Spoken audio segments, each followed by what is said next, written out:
all of you is welcome here.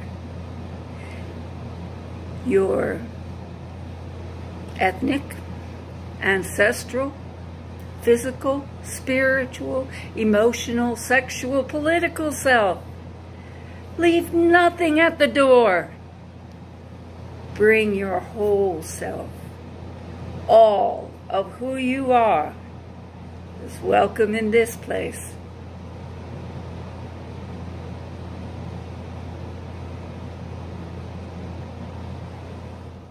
Good morning and welcome once again to the Sunday morning service of the Unitarian Universalist Fellowship of Montgomery online.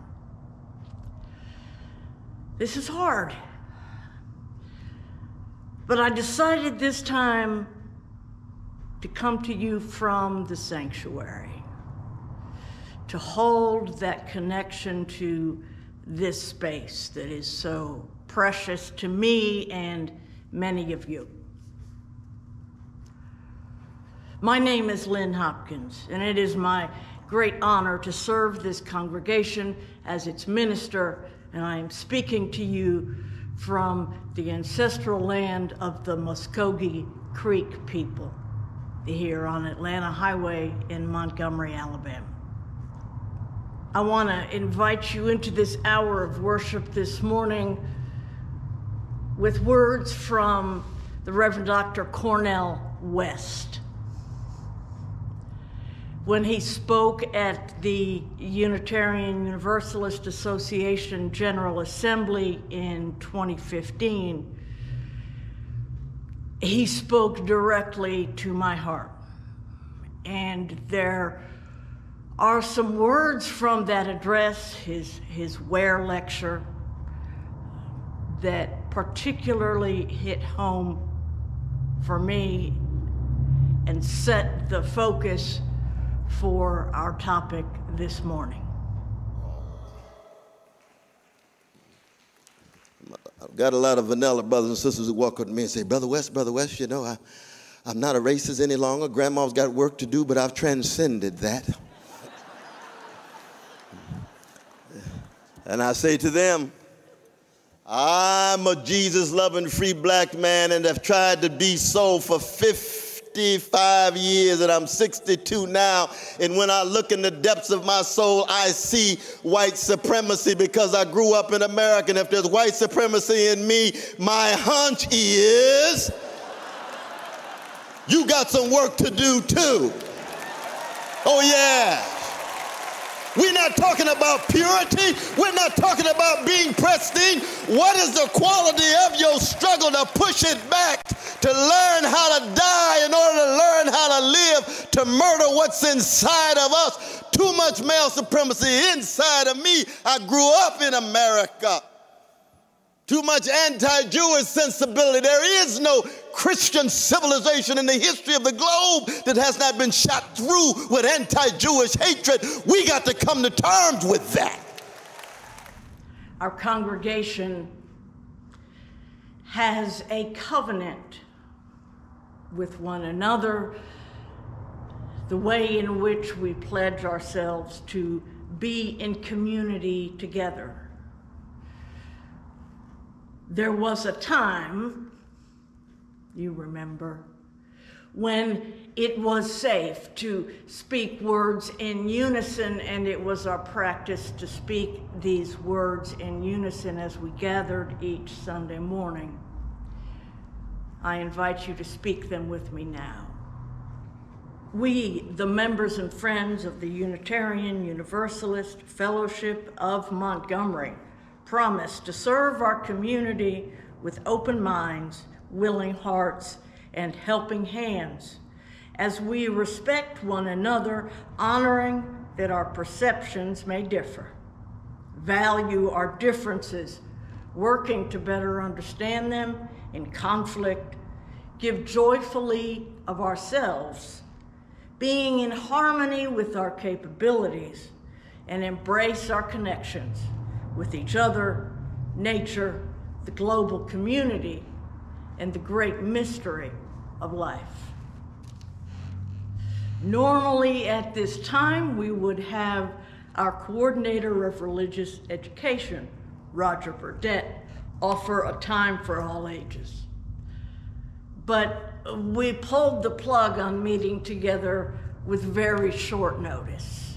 And so I assured him that with all that he has going on during the week, and he's busy on Saturdays frequently with student activities, don't worry about this week. So let's try something else.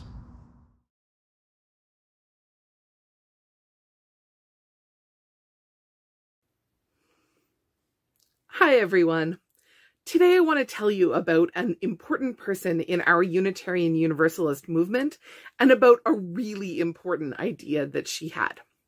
Her name is Paula Cole-Jones, and she spent more than 15 years working with Unitarian Universalist congregations around issues of race and diversity. From what she saw, we would never be able to reach our goals of creating a Unitarian Universalism which is diverse and multicultural, unless we made the creation of the beloved community a part of our covenant as a denomination. So she and a collaborator named Bruce Pollock Johnson created the wording for a proposed 8th principle for Unitarian Universalism, which would hold up ending racism as central to our faith.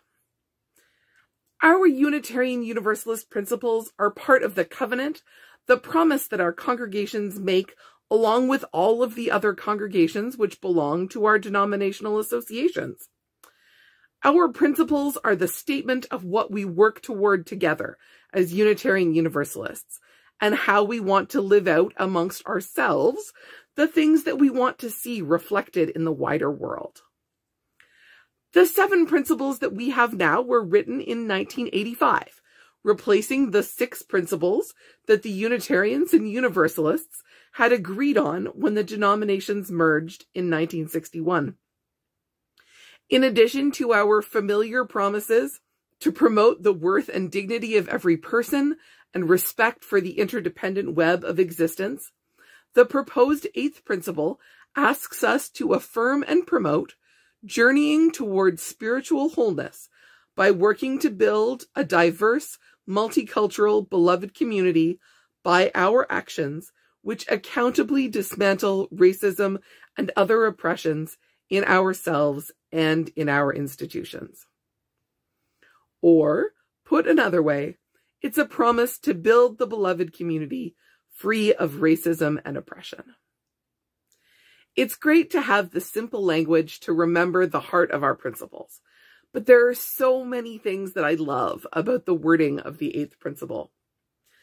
I love that it asks us to affirm and promote journeying towards spiritual wholeness. That it doesn't pretend that there's an easy endpoint that we'll all get to really quick if we just do a few things, bing, bang, boom, and it's done. But it does tell us that we all have a responsibility to carry the work forward.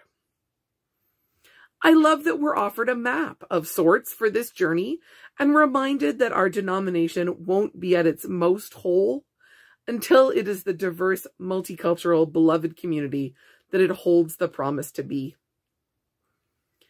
The authors of the 8th principle offer us this definition of beloved community.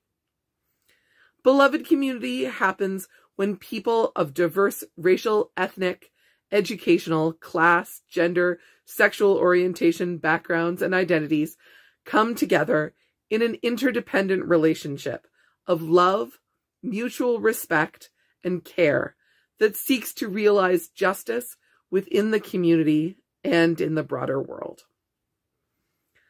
I love that the roadmap for this journey reminds us that our actions to dismantle racism and other oppressions must be accountable, which means we have to be clear on who we are accountable to as Unitarian Universalists. To me, as a member of the white majority within Unitarian Universalism, first and foremost, that accountability is to the Black, Indigenous, and people of color within our movement.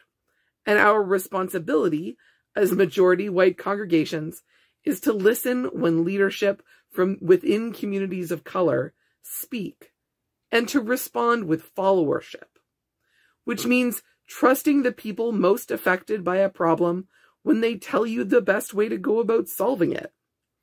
This is another reason I'm such a big fan of the 8th principle, because Black Lives of Unitarian Universalism, or BLUE, an Association for Black Unitarian Universalists, have endorsed its adoption.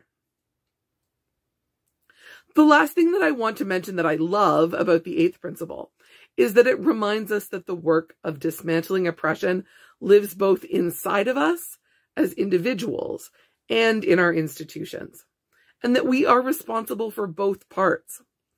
It's not enough for us to read a book about anti-racism and check off that we've done our work as UUs. It's not okay for us to just point fingers at other institutions or to try and fix our congregations without working on our own personal relationship to race and racism. So, what's the future of the 8th principle? Well, the truth is we don't know yet.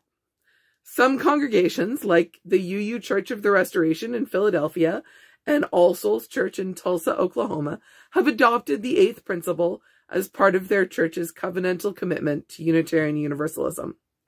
Any congregation can do that without any external process. Currently, the Unitarian Universalist Association, the Association for UU Churches in the United States, is undertaking a study of the parts of its bylaws which contain the principles and purposes, which Canadian churches also adopted when we formed the Canadian Unitarian Council in 2002. The study commission may recommend the adoption of the 8th principle in addition to the existing 7, or it may recommend a new vision altogether of how we express our Unitarian Universalist faith. Canadian congregations may choose to follow the same or a different path. I love that we belong to a faith which continues to try and do better and believes in change.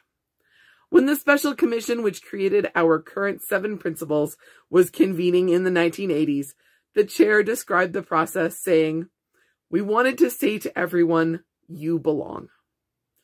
I love that our community still wants that, but we also know that a beloved community where everyone belongs means we still have ground to cover and work to do.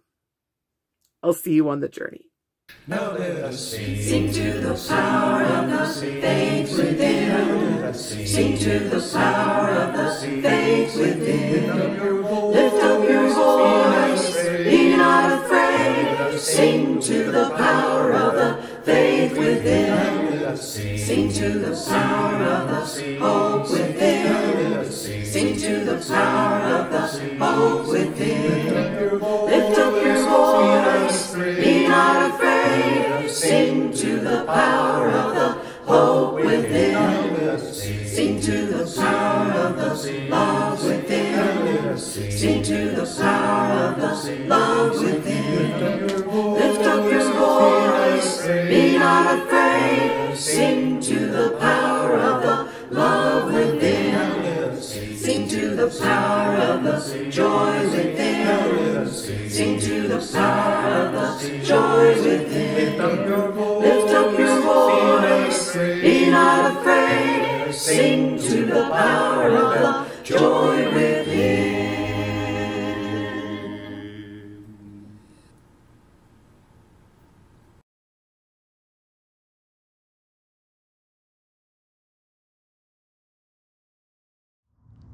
Even in times that we cannot gather together, we continue the practice of lifting up and letting go the things that we carry with us during the week. It has been, for many of us, a heavy week. I spent many days wrestling with whether or not it was safe to be in this space. Ultimately, I reached out to the board to make the decision because it's their decision to make. We've been talking about the question at each board meeting, but with the rapid acceleration of this variant, it seemed like we couldn't wait. On that particular day, I had heard news of several people being exposed to the virus.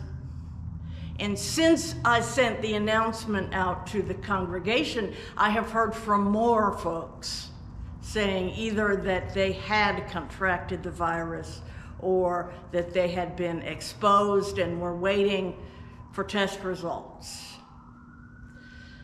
So I want to start here by offering my enormous thanks to our board. When posed with the question, they did not hesitate. They could see what was plainly in front of them, and they took care to protect the members of our community and to do what was morally right in protecting the larger community by doing the little that we can do to help slow the spread of this awful disease.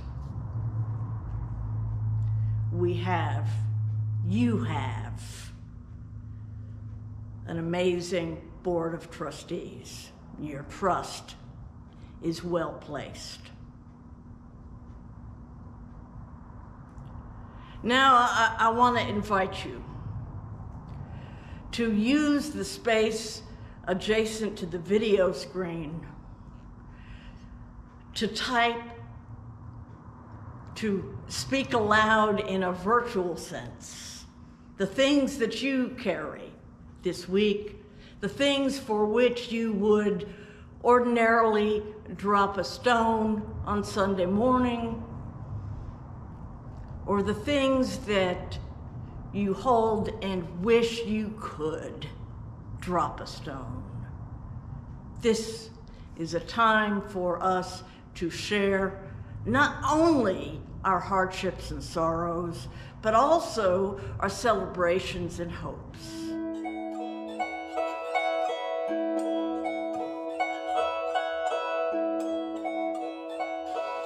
Spirit of life, come unto me,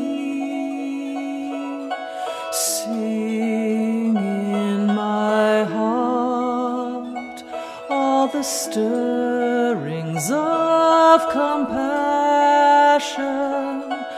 blow in the wind,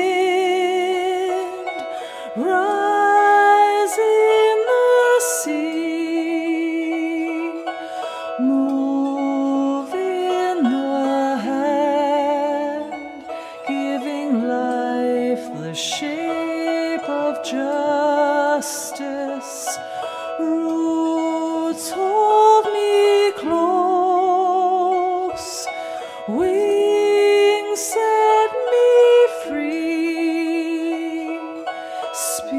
Spirit of life, come to me, come to me.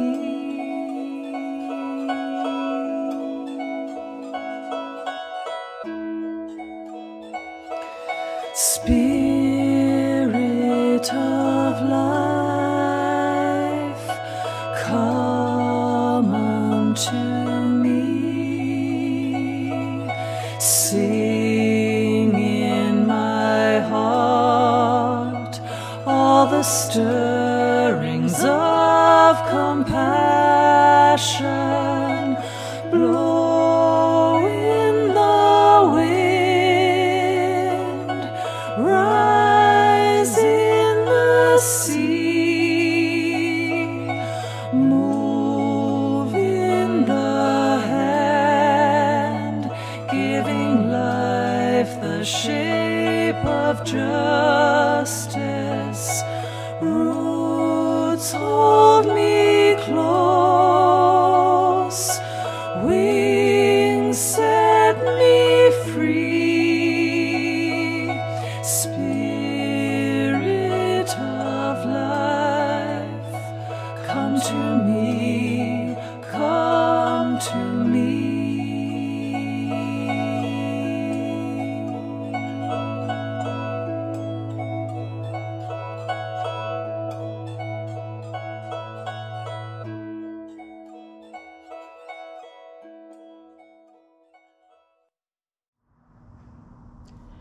as you might well imagine, meeting in a distanced mode has a pretty serious impact on our collection on Sunday morning. Everything we do depends on the participation of each member of the congregation. And that participation includes showing up when we gather, helping out when asked, and pitching in to meet the ongoing needs, materially, financially, of our institution.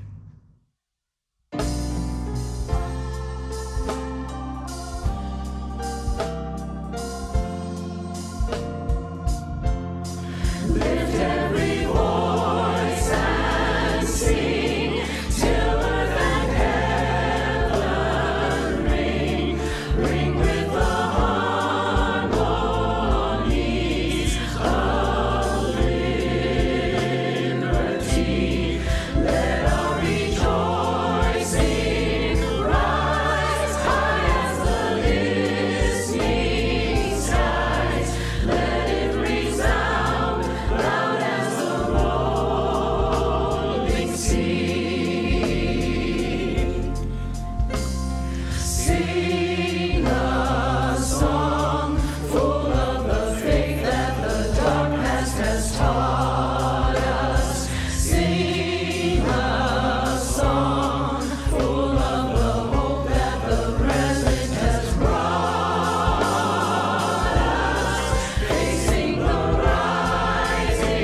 Yesterday was the actual birthday of the Reverend Dr. Martin Luther King.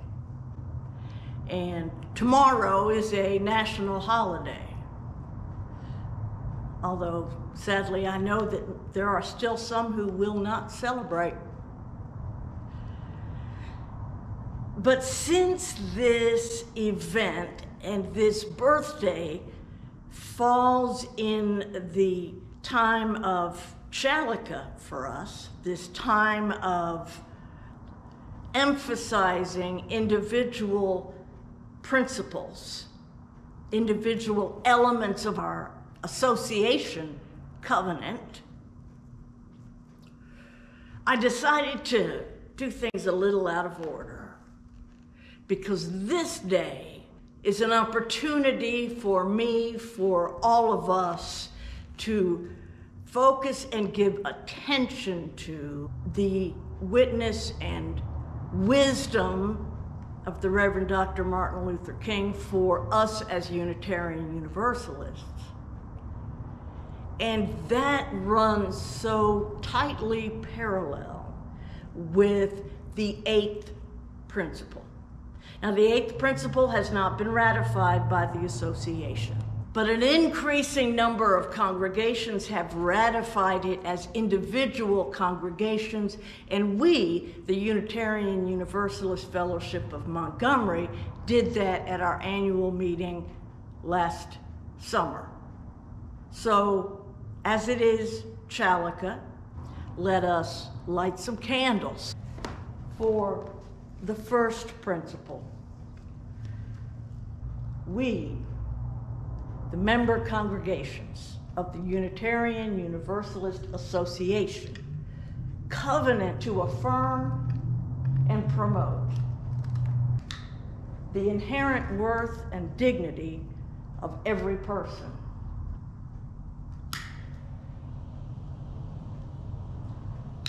justice, equity, and compassion in human relations, and journeying toward spiritual wholeness by working to build diverse, multicultural, beloved community by our actions that accountably dismantle racism and other oppressions in ourselves and our institutions.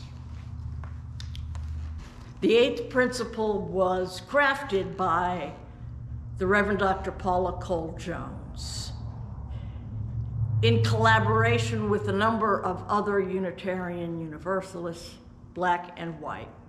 I want to give you some words from the Reverend Dr. Martin Luther King Jr. I must make 2 honest confessions to you, my Christian and Jewish brothers.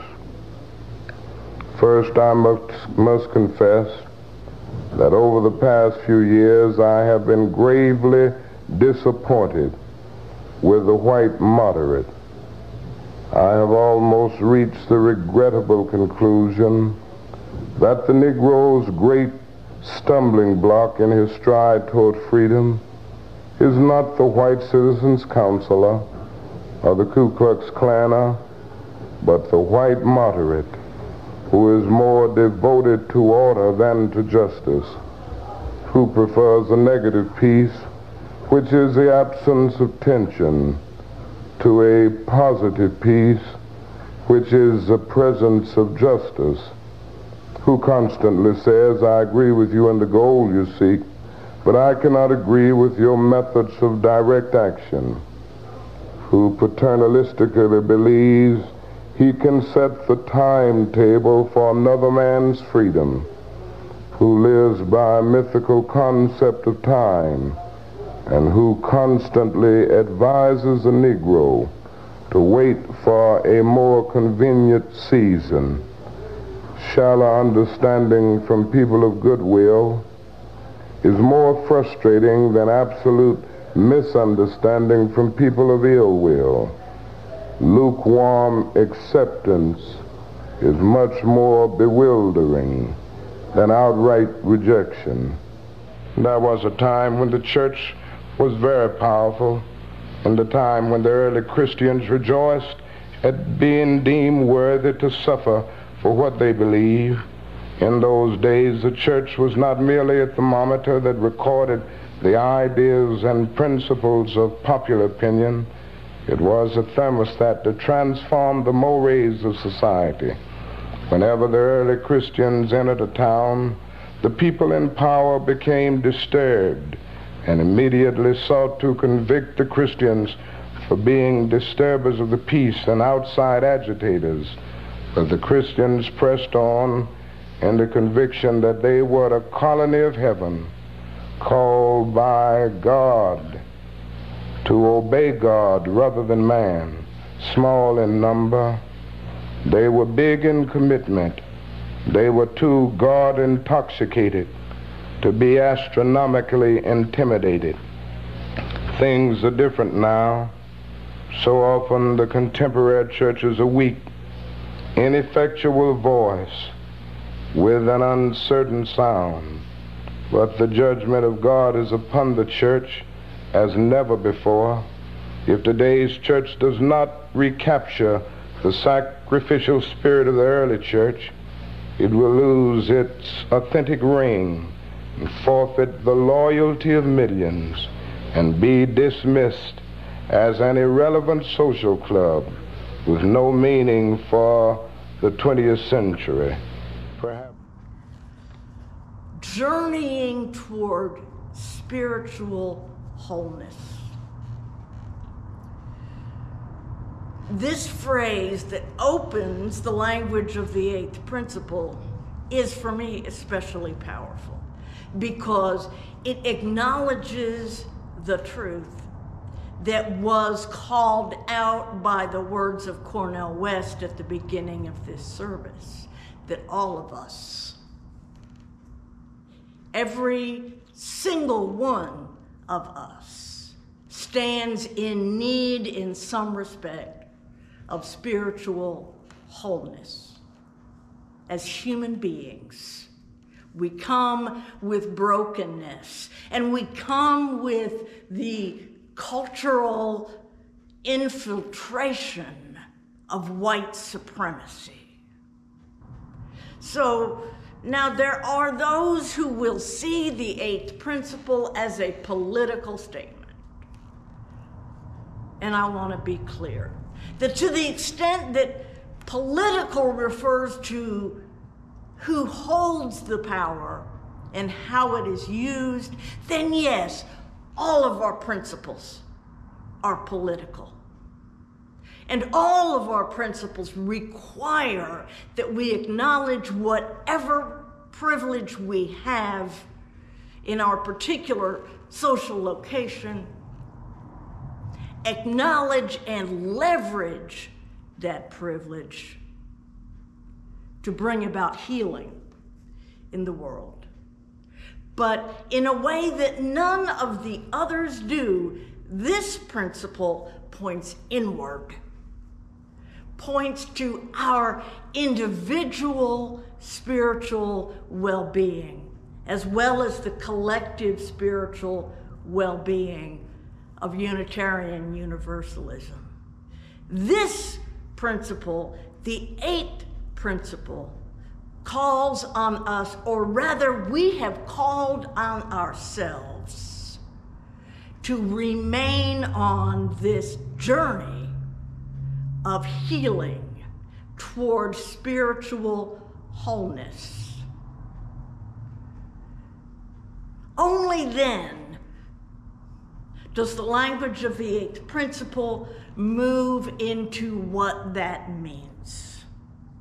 But we begin by laying a theological groundwork that our spirits, our individual selves, our souls, whatever language is most comfortable and meaningful for you, but our human beings are in need of healing and wholeness.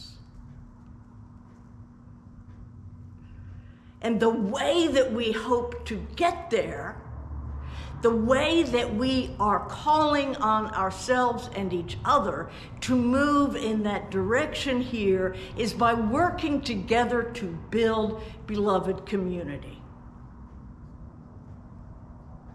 Now, tell the truth, we've been doing that all along, right? I mean, they've been trying to build this beloved community since long before Jesus showed up on the scene. We've always wanted to find a way for human beings to get along with each other, to welcome each other, to offer justice, hospitality, and sanctuary to each other. The ancient prophets are full of that language without ever using the phrase beloved community. Those ancient voices that informed Jesus were calling him to move in the same way. We've been trying. There is always resistance because we as individual minds of individual experience and cultures and understandings and perspectives will disagree on how to get there. We will certainly disagree on what tactics, what processes, what techniques and practices are appropriate and effective. The eighth principle calls us to one in particular, recognizing that the most crushing form of oppression on our spirits, the most crushing form of oppression on humanity right now is the culture of white supremacy. It oppresses not only its targets that it seeks to alienate and marginalize, it oppresses all of us. It leaves us broken. And so the eighth principle, without using the phrasing of white supremacy culture, I want to be clear, I'm laying that on there. It's not in the text.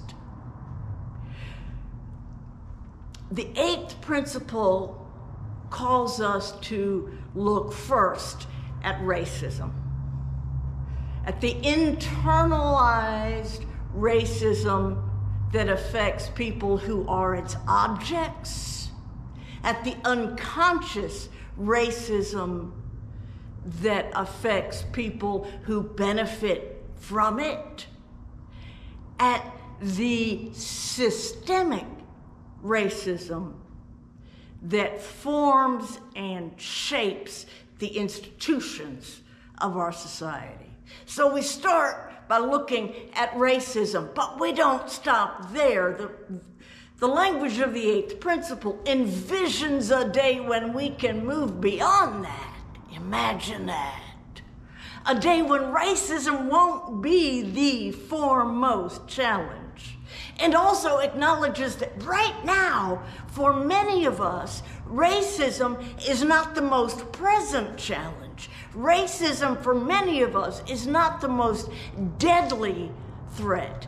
And racism, for many of our congregations, is not the worst poison that has become a part of congregational culture. So other forms of oppression, we're talking about all of them: ageism, ableism, sexism, heterosexism.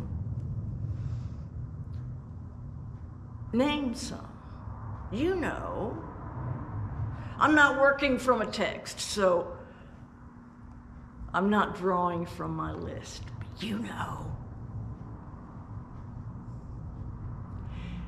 So we are called here, we are calling ourselves and each other here to face, acknowledge, and dismantle racism and other forms of oppression. It's important to name things specifically and explicitly. It is. It matters that we speak those names out loud. But at the same time, by trying to enumerate them all in one place, we run the risk of creating a list that seems to trivialize each individual form of oppression by lumping it together with all the others. And so in the 8th principle, which was drafted by people who are most directly affected by racism as a form of oppression, pulls us further to look at other forms of oppression, likely some that we have not even called into our attention yet. All of them. Because we have to do that in order to build beloved community. Now, there is a word in the language of this that makes some folks nervous because it says our actions that accountably dismantle racism. Accountably means that we continue to hear the voices of people affected by our own racist and oppressive practices, systems, and behaviors. Accountably means that this is not just words. We're good at words. Unitarian Universalists are famously good at words. The 8th principle calls us to move beyond words, to say, not only are we promising to work to dismantle forms of oppression, but furthermore, we need you to let us know how we're doing. We expect the people that this work impacts will let us know. This is an invitation for people of color and people who deal with other characteristics that subject them to forms of oppression. This is an invitation for them to call us back into covenant. An invitation that, quite frankly, the Unitarian Universalist Association has never issued before. This is a critical part of this 8th principle. So here we have this string of words. Some say too many words. Some think they're not the right words. Some want to rearrange the words. But we, this congregation, did not write this principle. They asked us if we would ratify it, and we said yes. So we have this string of words that begins with a theological claim about the nature of human existence, moves into a statement of our ultimate aim or goal, and then specifies the way that we will get there, inviting those impacted by this work to critique, inform, direct all of it.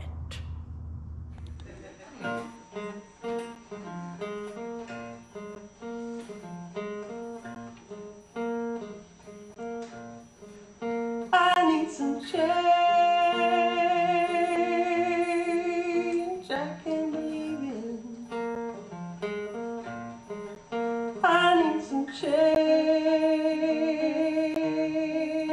that I can feel.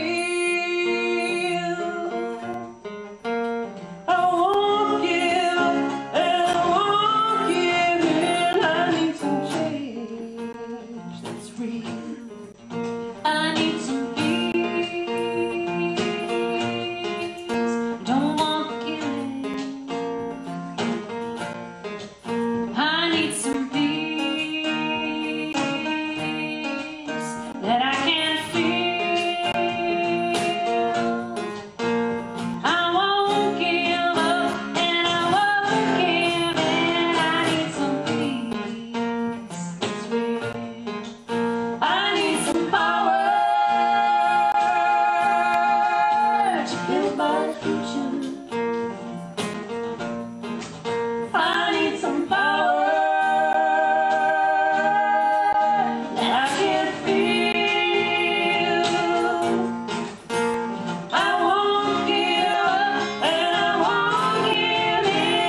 We are going to have second hour today. We're going to be back on Zoom, all of us, not just those who are far, far away. So I hope you'll give it a try. Come hang out. I want to introduce you to another one of these figures. I've been introducing you to various figures from Unitarian Universalists. Some of our brightest lights, in my view.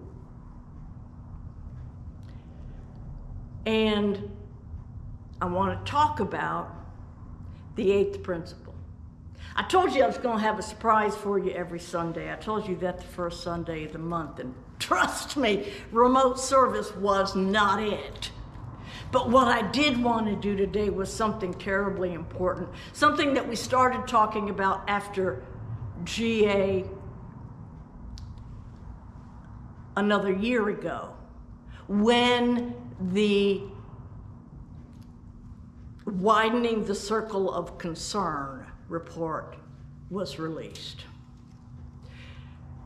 Congregations all over the country have been invited to act on this material by forming groups of people who have been or have experienced themselves as directly impacted by marginalization within the congregation for whatever reason. People of color, elders, people of transgressive gender expression, people living with disabilities, people living with mental and emotional illness, people of less means and or formal education than the rest of the congregation. For whatever reason, people have felt themselves to be sidelined, marginalized, or kept out of the conversation. I want to invite these people to consider whether you would be willing to join me in the work of study and examination of the Widening the Circle of Concern material and of our congregational culture, so that we can begin to tell the truth and to hear the truth about who we have been and how we might become who we hope to be. If that's something that interests you, that intrigues you, you want to know more, it is going to involve some effort and some time commitment. But if you're willing to take part in this work, please let me know. And for now, our service has ended. May our service begin.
together in harmony, surrendering to the mystery. This is the sound of Voices 3. This is the sound of Voices 3.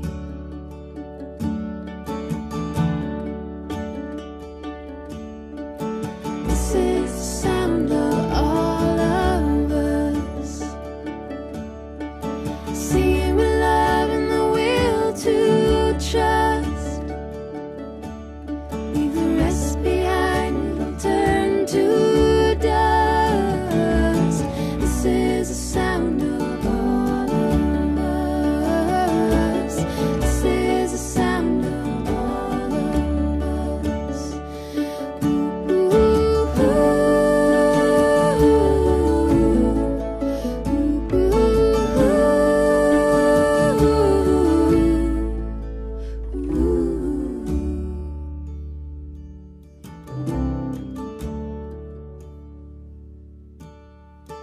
This is the sound